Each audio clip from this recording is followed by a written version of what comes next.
Great. We've got a lot to discuss, so in the interest of time, I'm going to get started. Thank you very much for everybody joining us. We're very pleased to have Wei with us today from CCV Capital, a well-established venture capitalist. Before we get going, a few logistical issues. The session will be recorded. We will share the recording to everybody who attended and who couldn't attend. Question and answers. You can either type in your questions or you can raise your hand at the end, and we will we will unmute you and allow you to ask the question. If you have any technical issues, please leave a message in the chat group, and we will look towards it. So we're going to have my colleague Robin, who's based in our Hong Kong office, do a discussion with Wei. I met Wei in end of 2014 when he had just listed JD.com. Today it's got a market cap of more than $90 billion, a very successful company. Wei and his colleagues who were at Kleiner Perkins before and then started their firm a few years back have got many multi-billion-dollar companies under the name. And he's pretty much invested in all. He's invested across sectors, social media, fintech, healthcare, digital healthcare, and he is a specialist in artificial intelligence. He's got colleagues who are specialists in the field, and they've invested in a number of companies that are using the technology to solve real problems facing us, which I'm looking forward to hear. With that, I will hand over to Robin and get us started. Thank you, Faisal. Wei, it's a great pleasure to have you with us today. You have invested in almost everything digital. So, about a decade ago, you invested in JD.com, which now has become one of the biggest e-commerce companies in China. So why don't you tell us about that story? Like, did you ever imagine the company can become this big one day? Sure. First of all, thanks for having me here. It's always a pleasure talking with you guys. JD.com, when I was with Kleiner Perkins, I was the first group of people together established Kleiner China together here in 2007. And Kleiner in US invested in Amazon in early stage. So that's ignited our idea to invest in e-commerce from beginning. And we're looking for many companies, and eventually we invested in JD.com. When we made this investment, actually today, JD.com is like a 90 billion valuation company. When we make investment, yes, we do imagine the company can go so big. Because it's very simple. We believe in China, first of all, we will have an e-commerce giant in China. And at that time, we know that retail network in China is not so ready yet. Compared to US, you can find Walmart in almost every city, every town. But in China, the retail giant is only in first tier, maybe second tier city. Super majority of the city, they don't have any chain store yet at that time. So which gives the e-commerce much bigger room to play compared to developed country. It's kind of like in China, when we started using mobile phone, super majority of the family never have chance to use a landline, fixed line phone yet. And we jump into mobile phone immediately. So soon we have much more mobile user compared to many Western countries. Same thing will happen in e-commerce, we believe.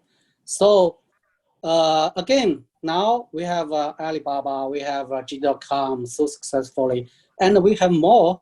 Now Pinduoduo is another e-commerce giant, similar value. It's actually something I didn't imagine will happen again, because in US, you don't have this kind of new e-commerce targeting lower tier city with social feature in there. So it's always new and always something very exciting for us.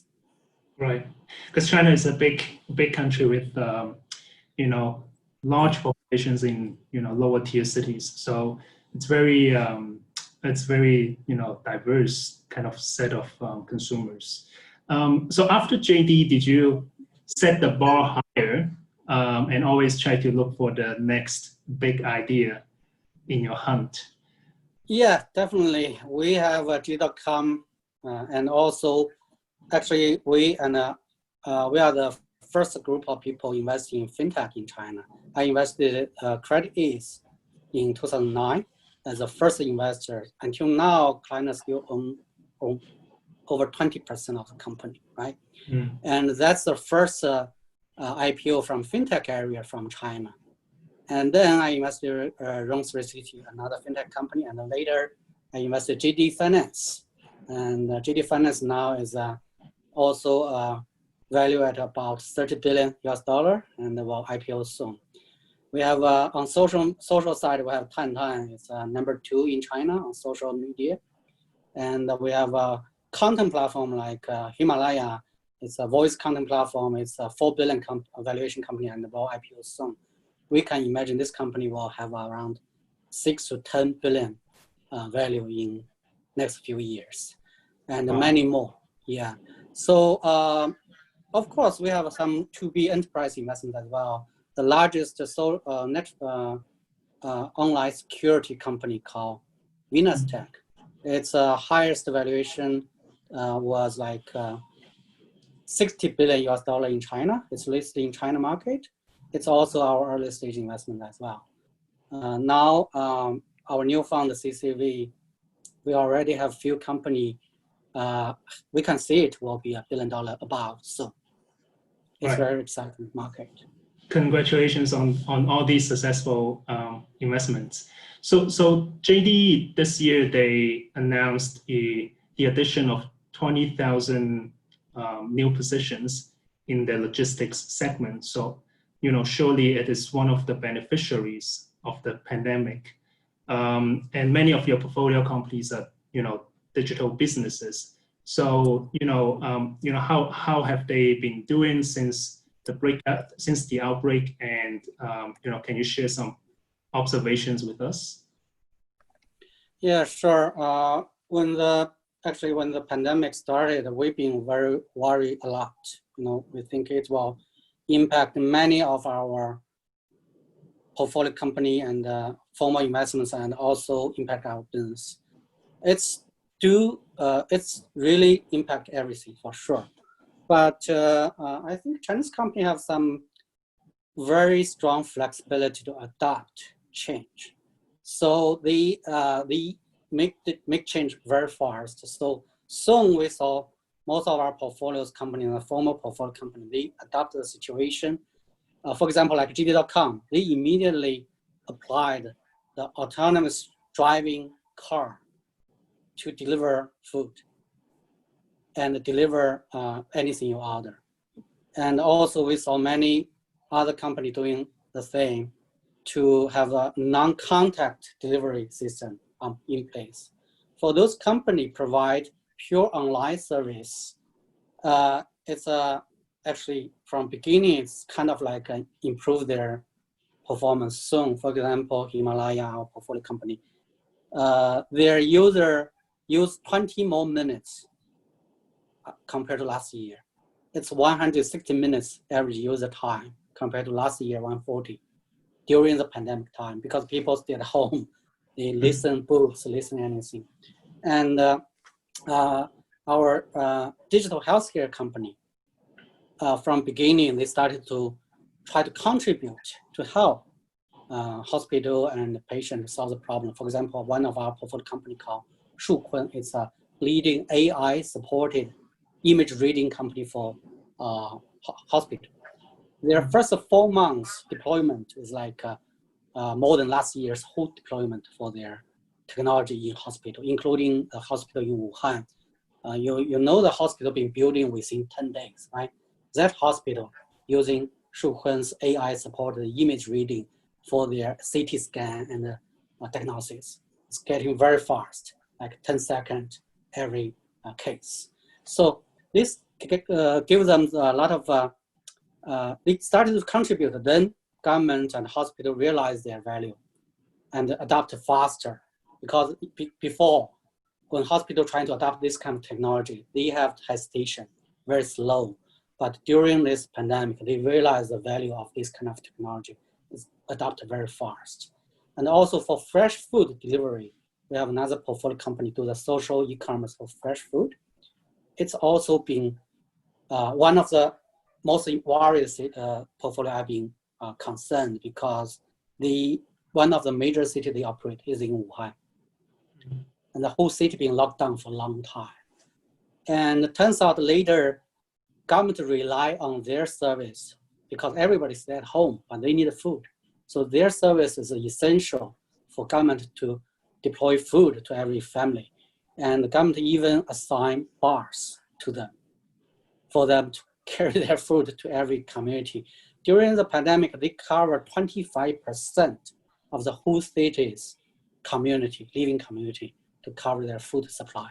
So anyway, pandemic was huge impact in China, especially on those on-ground operations. But still, some company can adapt change and make contribution. Right. So what do you think are some of the more long-term structural impact from this virus? Seems like this virus will last very long. So basically, people in most of the city in China now getting pretty normal working pace already. But still, people avoid to have a big group gathering, and people started to order more from online. So we can see that, first of all, one of the major changes is offline operation business will suffer for a long time. Many of them cannot survive. And also, who can survive? Those offline operation company, they try to adopt online service, whatever kind of a service they want to try to adopt. Those company, those independent business, if they adopt fast, they will move in online, and this will change the people's mindset. And also, for many people, like senior people in Paris, they use less online service. During the pandemic, they have to adapt, they have to use. So we can see the senior people, 50 years old or older, their adoption rate for technology increasing significantly. Their activity is different from the data we saw. And also for lower tier city people, they really very actively using online service and the delivery, etc. The number increasing very fast as well. So I can see in China, the e-commerce and online service penetration rate is pretty high already. But during the pandemic, they force new demographic people who avoid technology in parts. Now they move into technology world to using it, which will give us a lot of more opportunity to serve them more from our portfolio companies. And also digital healthcare will be a major trend in long run because we lack of good supply for hospital and doctors. Cannot be done in short period to improve. So now it's time for us to use technology to improve their service. The third thing is enterprise operation will heavily rely on online remote working tools. This will be another area will change a lot. I see. This is actually a good segue into our next topic about adoption of technology in China. So a company that you just mentioned, Pinduoduo, e-commerce company in China. So they got their first 300 million users half the time of Facebook. And we thought Facebook was fast. So, and also China has overtaken the US, with the largest number of unicorn startups, I think more than 200. That's, still private, haven't got listed. So, in your opinion, what makes, the adoption of technology in China different from, let's say, US or from the rest of the world? Is it the user behavior, infrastructure, or like business models in China that's different? I think there's many reasons. First of all, we have a term called later mover advantage. So just like I mentioned, when mobile phone happens, we don't have fixed line deployed yet. We jump into mobile immediately. So many years ago, when I went to US, people still using beeper. But in China, we all use mobile phone already. So because we don't have that infrastructure, so it's very easy for us to move into next one. There's no cost there to stop us to do that. In China, same thing, especially lower tier city people. In parts, they don't have access to those retail store, to those like advanced electronic product or fashion. And now e-commerce and online service provided their opportunity. So they jump into it immediately. So they have to adopt technology. Otherwise, you cannot travel 1,000 miles to another city to buy something fashion in season, right? But you can do it now by online. And also, compare China user and many other countries user. Chinese kids, young people, they use mobile phone. They spend time online much higher, much more time compared to other countries. For example, in China, I think from Merrimeter, my former client Perkins college report, Chinese kids use like almost double time on screen compared to US kids. So this all may be the reason. Let me give an example. I've been traveled 12 days, in past 12 days in Western China. Western China typically less developed. And my hometown is in Northwestern China, very small desert city. In parts, people there wear very old-fashioned clothes, even girls. And their cosmetics using being very like 10 years late compared to Shanghai. This time I went to there, the girls looks like exactly like Shanghai girls. I was amazed. Compared to 3 years ago, it's not that, right? Ask people why. It's so fashionable. It's kind of like a developed city. People tell me they learn everything from TikTok because TikTok now have so many fashion bloggers, vlogs to show them how to make up their face, how to dress. And they do the same, they buy online. So this all the drives to make the adoption rate in China very high. And another reason is that for senior people, I think it's another very interesting topic that senior people, when they're using Didi, their adoption rate is higher compared to US people, senior people using Uber. Why? Because when China, the Didi is a Uber China version started, there's no service provided for phone call for cab anymore. Everybody using mobile. I know in US, government require certain level of phone call for cabs still available for service. But in China, none. If you don't adopt the technology, you cannot find any cab. Right. So it's been forced to adopt. And also, but when do you see that trend like start to, I think, slow down? I mean, at some point, for example, like online e-commerce is already like a quarter of the nation's retail sales. Like, where do you see that in, let's say, 5 to 10 years? Do you see like it will become 50% of the sales, or like how big you think it can become? I know this topic is about future growth, right? Definitely any market will have limits for sure, but innovation will always happens. So, and if everything keeps status quo, there's no new innovation happens. I think we think like maybe 5-7 years, the growth for user for many internet company will slow down significantly.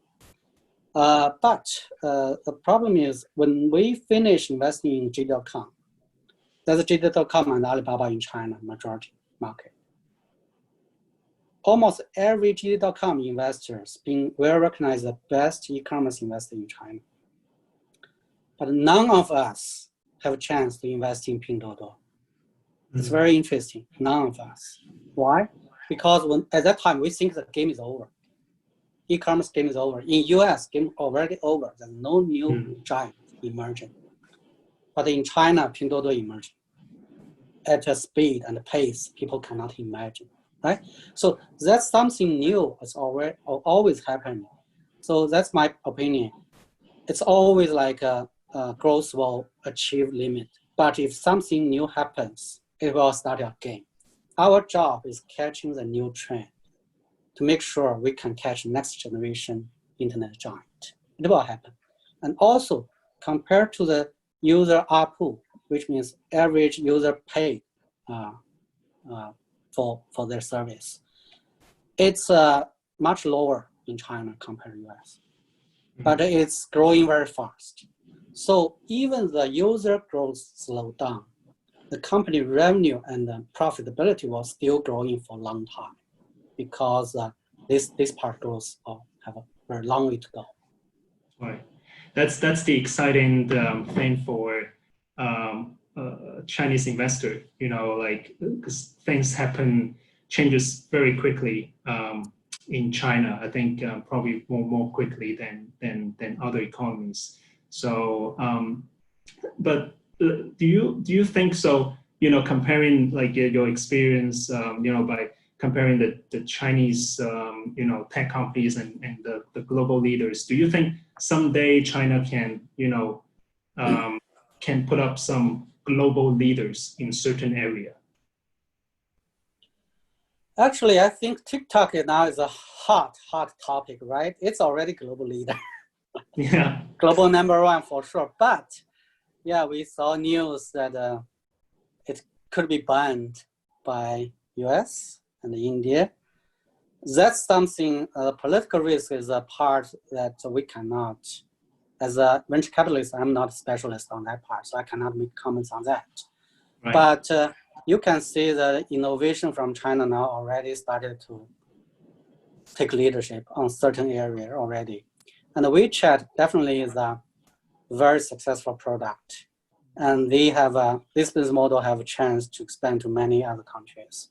They combine many like a payment, kind of like a super portal for everything online. So I can imagine that happens in a peaceful world. Right, right. So you worked for a global VC firm before you you know, you started CCV. How easy or difficult do you think for a US or European investor to identify opportunities in China without being based in China?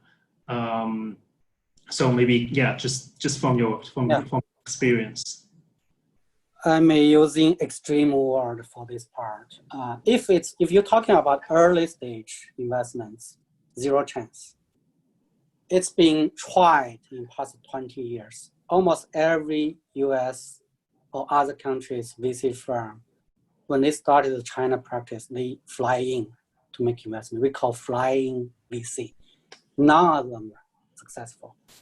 That's why, 2005, there's many US VCs started from 2005, established China team on ground, based on China team.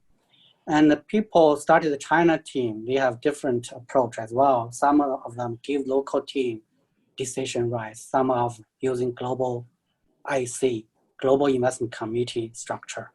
Eventually, if you review every single one, those most successful firms, their China team always have local decision rights. Basically, VC is a very personal business. You have to meet the entrepreneur in person because most of our investment, when we make investments, there's very few number for you to analyze. It's always like judgment about this team, about this environment. And also there's many other business models when they happens in China, the competition environment is very different from any other place. For example, when Groupon business model happened in US, within 1 year, maybe like 15, 20 player in the whole US market. But in China, within 3 months, we have 5,000 Groupon model company. So this competition is very different. Also compared to Uber model, in China, Uber model competition finished within 2 years. we have a DD combine everything, be the sole dominant player here. But in US, it lasts much longer. So competition here, you're using a very different way. When you compare, when you're using experience from other country to China, sometimes it doesn't work. So I always say you have to have a local team. And a local team must have at least a majority of the decision rights here to make investments. Right. Actually, I could not agree with you more here, Wei. Like, I think same applies to public market investments, because we do manager selection. In China, what we find is that local managers, they tend to be able to do a better job at identifying opportunities earlier, overlook opportunities earlier, and maybe because of they have the local, regional, sector expertise, and also strong local networks. Sometimes they find an idea through talking to someone upstream or downstream of the industry, and then they can quickly just go out and do the research and validate their kind of hypothesis. So I think totally agree with you. I think let's talk about China's tech revolution. One example of that is its developments in artificial intelligence. So here I would like to invite our audience to participate in a quick poll. Faisal and the team, can you help put this up?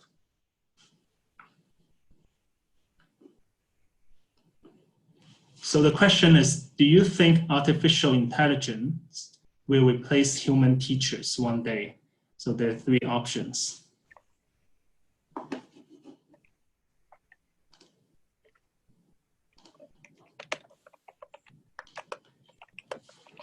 Let's give people another 10 seconds.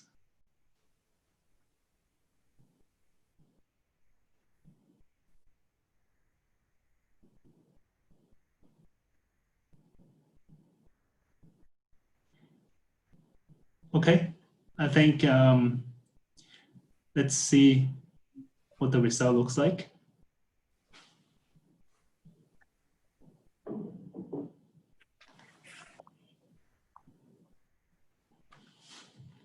Wow, interesting. It's basically split, equal split. Some 13% is not sure, but actually more people think, not gonna replace human teachers. Interestingly, one of Wei's portfolio companies, Ding Dong Class, is using AI technology in child education, teaching child's English. So maybe we can play a video of it to let people have a sense of what it does.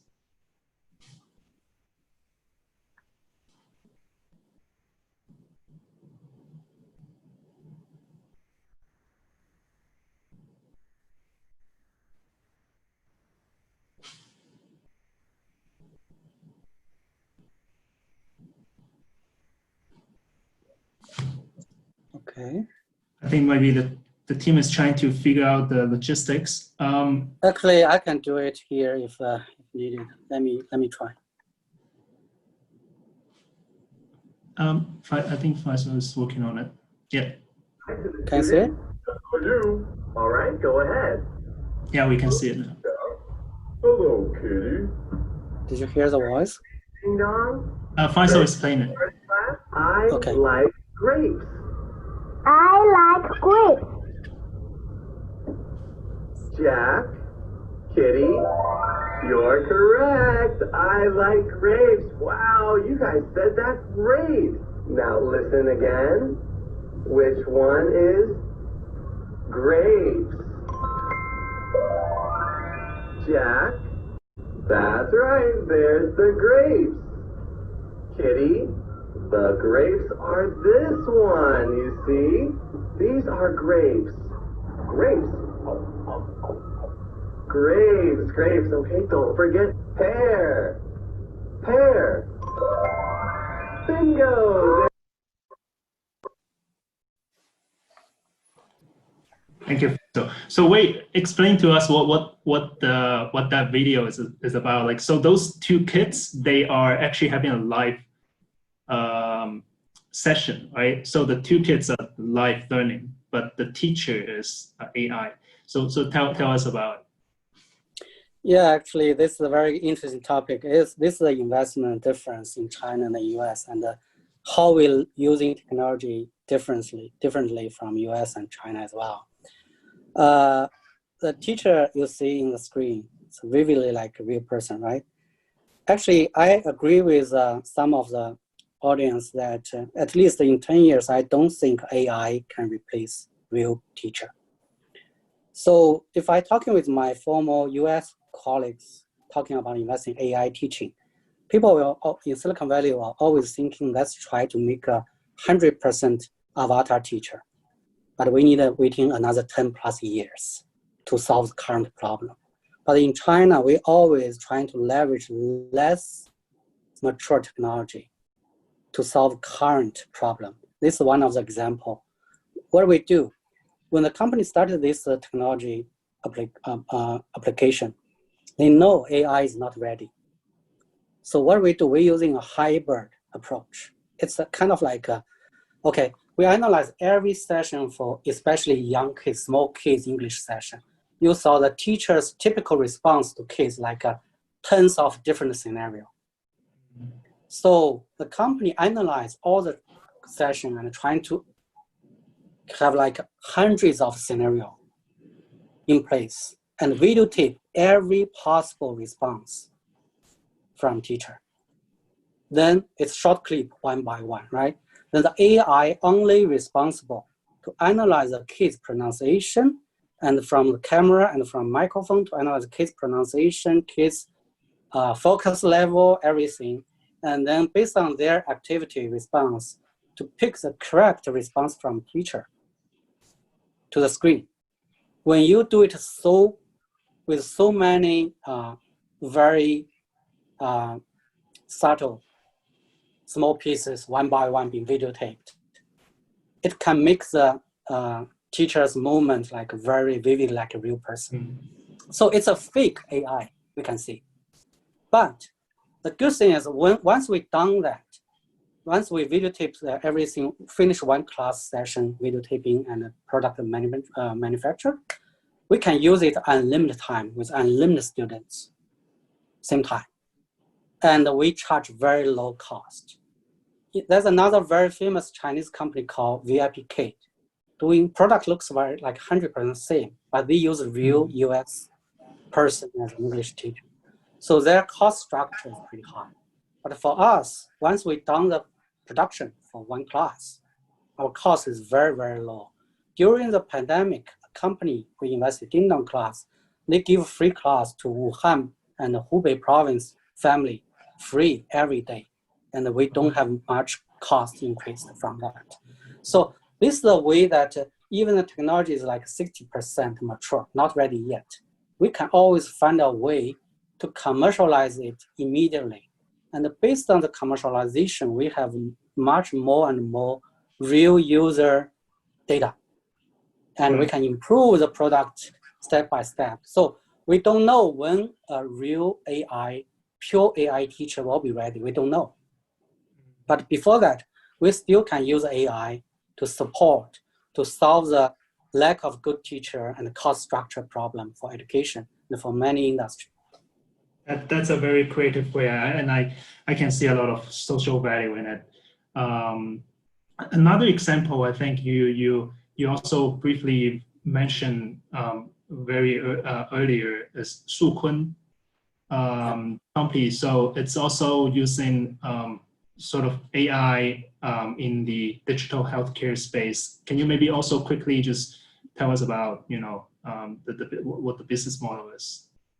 Yeah, I'll try to share a page here.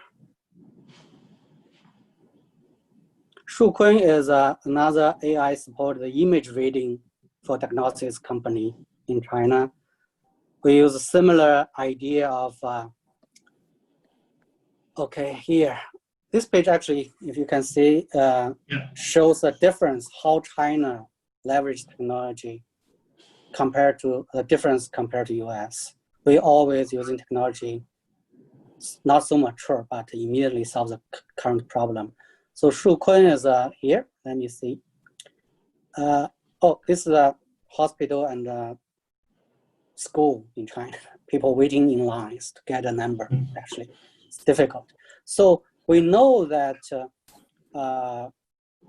building new hospital, school, and training new teacher and doctor in a long time. But we think that it's time for us to leverage technology to help solve the supply and the demand imbalance problem. That's a current key topic we try to invest. In past 20 years, we invest in company building connection between people and business. It's internet use, right? Connections. And now I think we are moving to next stage. We try to use technology to solve the supply-demand imbalance. Okay, this part we can ignore. This is something different in China as well. We believe in fail fast, learn fast, improve fast. And this is a Shu Kun technology. What they do, basically AI, we know AI image reading supported diagnosis now, technology not ready to be independently doing this yet. But in China, we have a lot of lower tier city hospital or less famous doctors. They don't have any patient. They don't have much patient looking for them. People always come to big cities looking for very famous hospital and doctor. So that's an imbalance. The supply for hospital, some place, some city, empty. Some city has too many patients there. So Shu Kun's AI technology can help less experienced doctor achieve highest accuracy rate for image related diagnosis. It's already proven very high accuracy rate. Of course, we need a doctor to sign the final diagnosis page, but still it's already good enough. Kind of like we give a random person a Superman's equipment. This guy could be a Superman. A less experienced doctor could be a very good doctor in this space. So this is a Shu Kun's application. And during this process, they accumulated many real patient data in their hand. And they can improve and train their AI to be a more accurate tools for many new hospitals. Thank you, Wei. I think this is very inspirational for everyone here. I have a lot more to ask on AI, but we only have 1 hour today, so I will move on to our next topic. I think these days, it is difficult to have a conversation about China without discussing geopolitics. Given the increased tensions between China and the US, what challenges and opportunities does it bring to the Chinese tech industry? First of all, challenges, there's a lot. First of all, I think many people worried about what will happen. Let me say this way, for operation, for business, for innovative company in China, for their operation, there's very little impact. Because if you look at the past 20 years, almost every unicorn from China as an innovative company or internet or technology company, their business almost 100% in China. Huawei is a different case, but most of the internet company, their revenue is like 99.99% from China. So basically this won't impact their China business. But the capital market, people always go to US for listing those technology giants, right? It's already been a very mature ecosystem. Now people worry about what if we cannot list in US. You can see in past 2 months, JD.com do list in Hong Kong already, very successfully. NetEase also do the same. Many US listed company now try to do list or delist and relist in Hong Kong or mainland China now. So it's happening. Again, I think public market ecosystem will facing shifting if the tension increasing. Right. Then we will need to observe, can Hong Kong or local China IPO market support this big giant to make sure the ecosystem won't be forced apart. We don't know yet, but I'm optimistic because the company is very good. Their profitability is increasing. Their operation itself, nature of the business won't change. The customer in China, not in other countries. Very few Chinese companies now operate global market, like TikTok, right? It's very few. Chinese companies now started to move in global market, but they were facing some difficulty now. But those markets are new territory and very small now. So it won't impact too much in near term. And opportunities, of course, it's always like in Chinese, danger also means opportunities in Chinese world, right? So many areas, once this kind of system separated, there's many business model. In parts, nobody will invest at all. For example, the auto CAD, right? CAD or EAD kind of software in China, people always using product from US. Now, I know like 13 universities in China being banned, being forbidden using their technology because US government think that those universities relate to Chinese military. You can see that many private companies will start to developing those kind of software. Because in past, they don't have any opportunity. Now they have. Mobile operation system like Android. In past, nobody will building a new system in China because Android is free. It's very costly to building a new system. But if it's continue, like more and more company and mobile phone cannot use Android, you will definitely see a Chinese company will building a new operation system for mobile phone. Maybe it's only in China, maybe it's in China and in many other countries in Africa, in Southeast Asia, South America, country can use it. So yeah, this may create a one world, two system kind of scenario, but it's pathetic. I feel sorry for that, but it doesn't mean it's the end of the world. It may have some new opportunity there. Yeah, so I think some technology, can be replaced domestically. That's, it might take time, but shouldn't be a problem. There's maybe, increased costs or, kind of some switching costs at the beginning. But how about like higher end technology, like, semiconductor, chips, for example, even our tech giants like Baidu, Alibaba, they source, graphics processing units from, Nvidia to develop their AI and cloud computing technology. But, if US, if those US suppliers can no longer supply these Chinese companies, like, is it going to be kind of like put them in a total stop, or what's your view there? Short term, if that happens, especially those very high end like CPU, GPU, etc., definitely will have a huge impact for sure. But for long term, China is a huge country, 1.4 billion people. And I know there's many Chinese scientists facing difficulty in US now, so they are moving back here.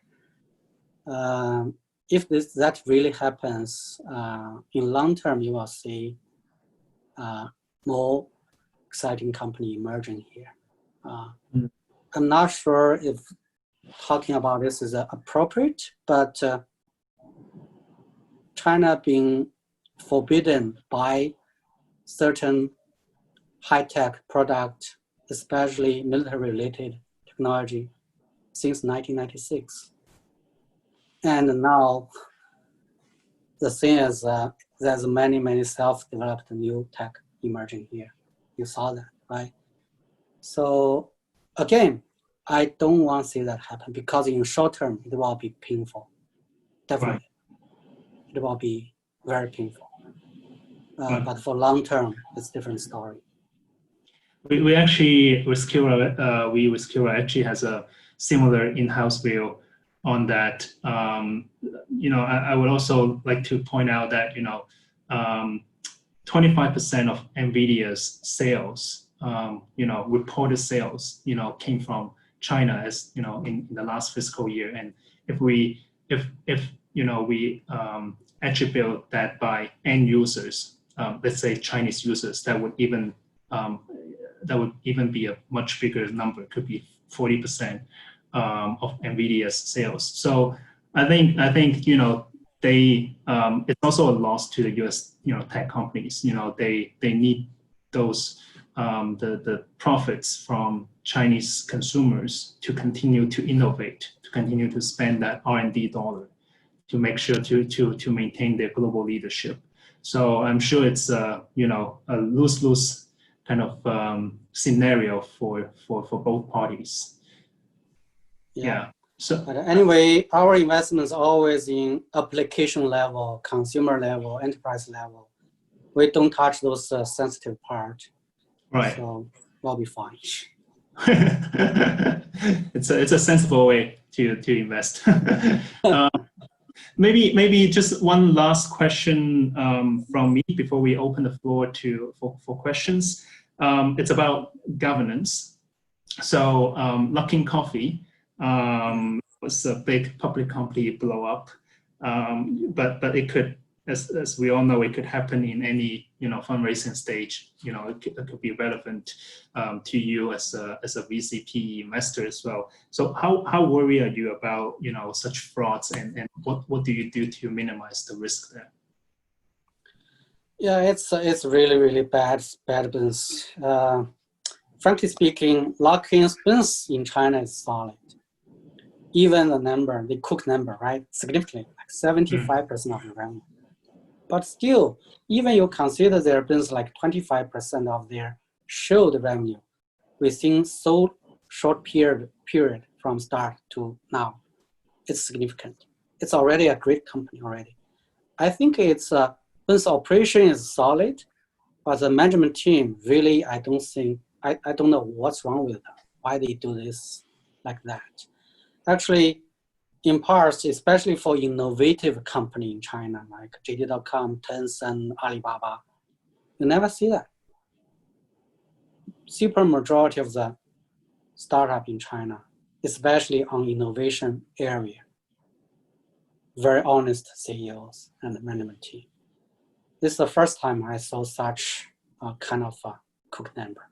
This kind of bad things, so bad. So for us, of course, from day one, choosing the right CEO and management team is one of the key, actually most important thing in China, because in China, it's always competing with thousands of same business model company. You need to find the right team and with integrity. You don't need to worry about, right? Mm-hmm. So that's why I mentioned when you do investment in China, you have to have team on ground. You have to have people here to sense what's going on. And you have to do very, very thorough reference check of people. And it's not like all sorts of reference check to some big name reference company. That not work. You have to do yourself, by yourself, with your network. We do this carefully from beginning. Right. And I'm sure like also post-investment monitoring is also very important. Investing, it's a kind of the first step, and then you also need to kind of monitor the risk, help the business grow, after your investment. Thank you very much, Wei. I think I saw Faisal pop up. So I think it's time Q&A. Faisal? Yeah, we have a few questions in the audience. Number of them you kind of answered as you went along. There's one question here where it's kind of should, you got a lot of us are investors in big public equity markets, and as you know, the valuation of say Amazon is much higher than an Alibaba valuation of Facebook is much higher than of a Tencent. Is there a justified reason? Should valuations stay lower for the Chinese tech compared to the US comparables? What's your thoughts on that? There's two reasons, I guess. First of all, Amazon. Actually, I think Amazon's comparable in China should be JD.com, not Alibaba, because Alibaba is more like eBay and PayPal and small Amazon combined together, right? JD.com is more kind of like close to Amazon model. Amazon, I think the value is increasing so big is because their technology is more advanced. They invest a lot in their infrastructure and let other people using their network. So their profitability increasing significantly in past years, right? And in China, I know that JD and Alibaba is already significantly investing more to improve their technology level and be a tech company more than an e-commerce company. So they are catching up now. Tech difference first. The second thing is profitability and also the users, how much they spend on your network every year. In US, it's much bigger. But as I mentioned, especially this half year, you can see the user spending much, much more. The numbers increasing significantly. I think next quarter, if you look at JD.com, Pinduoduo's number, you will see that. The profitability is catching up. The ARPU is catching up. So in long term, of course, I think the difference of market cap shouldn't be so big. It will catch up. I'm confident about that. Thanks. The follow-up question, did Wei invest in Tencent? No, he didn't. Not that I'm aware of, so I'll just move on. Where it's an open question, maybe just a concise answer so that we could fit more in. Where do you see the digital growth will be in the next 10 years? Digital growth. Yeah, just where will tech be in 10 years' time? Yeah, my sense, we are now, everybody knows that the 2C side will keep growing because new generation is emerging, their behavior is different. But that's a similar story compared to past 10 years, but we have something new. As I mentioned, now it's the first time technology is really ready to solve real problem. In past 20 years, we're focusing online mostly. And we're focusing on building connections and sell stuff from online. But we didn't change much for those traditional industry by technology, by internet. Next 10, 20 years, I think the focusing will be, as I mentioned, leverage technology to solve a fundamental supply-demand problem. And technology can play an important role there.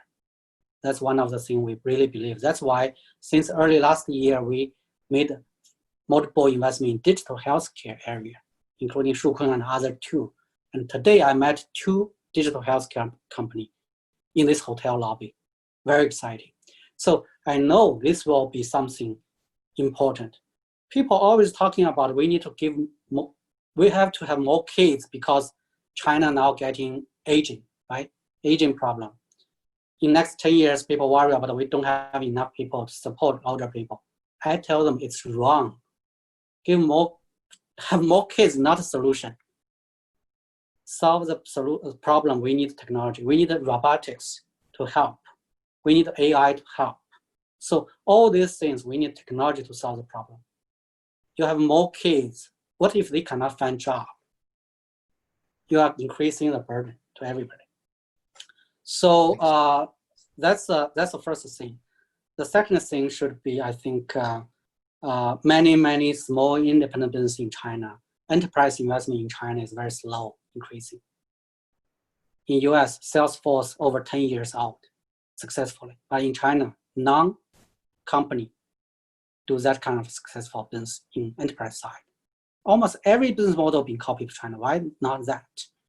Because small independent business, they cannot feel the benefit from the technology. Now, I think we found a solution for them. we can start to really change it. These are areas we think very, very important, and also AI can really, I think people should identify, understand that AI is not, we're talking about like, let AI do everything, just like Ding class. We are using hybrid approach, AI supported solution. This will be very, very exciting to solve real problem as well. Thanks.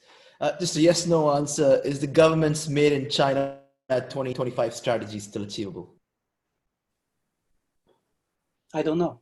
The multiple choice. Cool. I think we're up on our hour. There are a few questions. We'll get back to you personally if we didn't answer here. Digital economy, tech is the fastest growth globally, and China is only second to the US, and it's just and a lot of the cutting edge stuff is happening in China. The data is there. I saw a video of the CEO of Nvidia about the future of tech and what they're doing. It was all about working with a Chinese partner. So it is really, really critical. It's an investment opportunity for all of us, and there are listings of tech companies happening every single day. So opportunities for both public and private investors. Thank you very much. We will be sharing the recording. And if you have any questions, please send email and we'll get back to you. Bye.